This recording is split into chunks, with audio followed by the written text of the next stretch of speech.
안녕하십니까?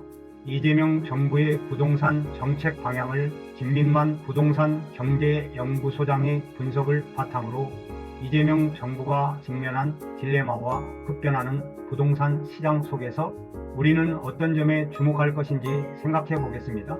이재명 정부의 초기 부동산 정책 기조 세금 규제 불변의 의미 김민만 소장은 이재명 대통령의 초기 발언에 주목합니다. 세금 규제를 건드리지 않겠다. 이 발언은 시장에 어떤 의미를 부여할까요? 기존의 세금 규제는 유지하되 추가적인 세금 부담은 없을 것이라는 의미로 해석됩니다.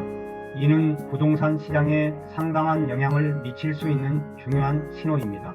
특히 다주택자나 고가 주택 소유자들에게는 세금 부담 완화에 대한 기대감을, 실수요자들에게는 시장 안정에 대한 희망을 제시할 수 있습니다. 현 시장 안정화 전략, 대출 규제 및 공급 확대 두 마리 토끼를 잡을 수 있을까? 현재 정부는 세금 규제보다는 대출 규제와 주택 공급 확대를 통해 시장 안정화를 꾀하고 있습니다. 대출을 통해 시장의 과열을 억제하고 주택 공급을 늘려 수급 불균형을 해소하려는 전략입니다. 이러한 정책들이 과연 효과를 발휘할 수 있을지 시장 참여자들의 이목이 집중되고 있습니다. 특히 대출 규제 강화는 실수요자들의 주택 구매 심리에 어떤 영향을 미칠지, 공급 확대 정책은 단기간 내에 시장에 얼마나 기여할 수 있을지가 중요한 관건입니다. 향후 정책 변화 가능성, 집값 상승, 세금 규제 부활의 신호탄? 그러나 문제는 집값 상승세가 지속될 경우입니다.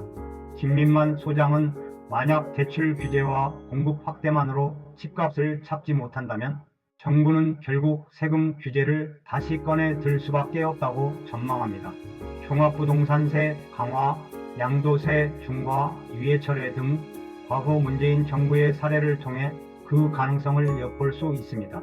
만약 이러한 세금 규제가 부활한다면 시장은 다시 한번 혼란에 빠질 수 있으며 부동산 시장 참여자들은 정책 변화에 대한 예측력을 높여야 할 것입니다.